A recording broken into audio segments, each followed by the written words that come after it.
Control the center, and you can control the game. We may have heard that it's important to control the center and develop our pieces as close to the center as possible, but what exactly does this mean? The center squares are e4, d4, d5, and e5. A popular as well as strong opening move for white is to play e4. White moves a pawn directly in the center, controlling the d5 and f5 squares in black's territory, and it also opens up lines for white's light-squared bishop and queen to quickly enter the game.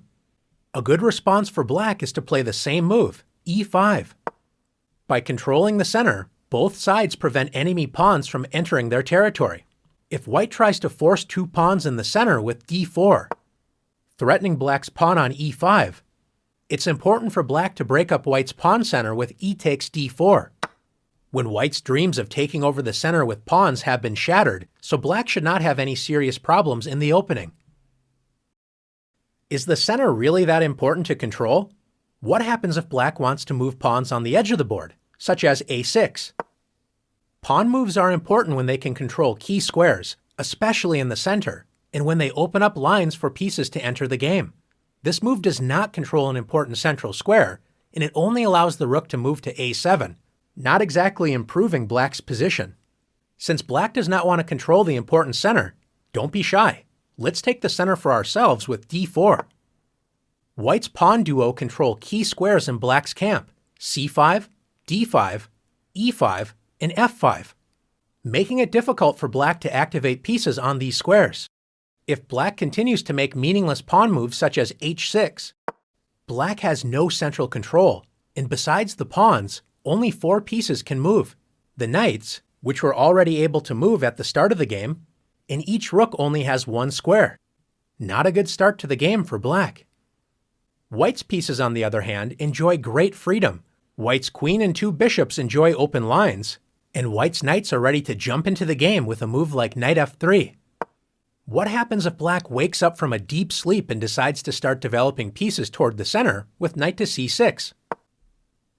Pieces need pawns in the center so they are not constantly attacked. Since black does not have a pawn on d5, white can simply march forward with d5, grabbing space and attacking black's knight, forcing it to waste time by moving again.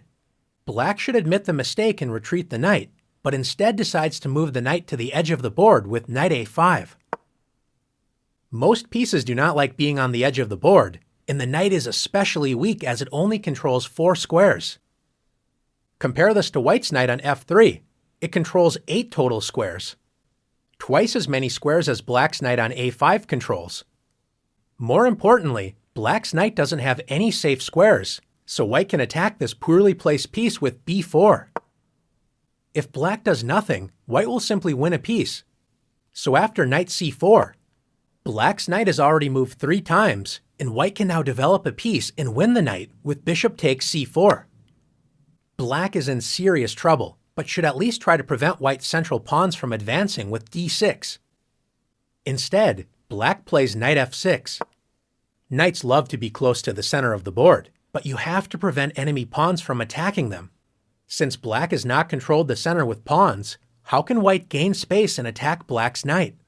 That's right, once again by advancing a center pawn with e5. Black should once again retreat the knight, admitting another mistake, but decides to lunge forward with knight g4.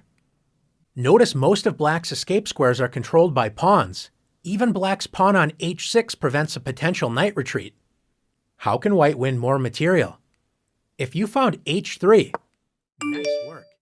If black takes the e5 pawn, white simply captures it with the knight on f3. If black plays knight takes f2, at least grabbing a pawn before losing the knight, white should not be afraid to move the king. Let's win material with king takes f2. By controlling the center with pawns and actively developing pieces toward the center, white took advantage of black's careless play and is simply up 2 pieces with an excellent position. Now it's time to practice taking over the center in the challenges.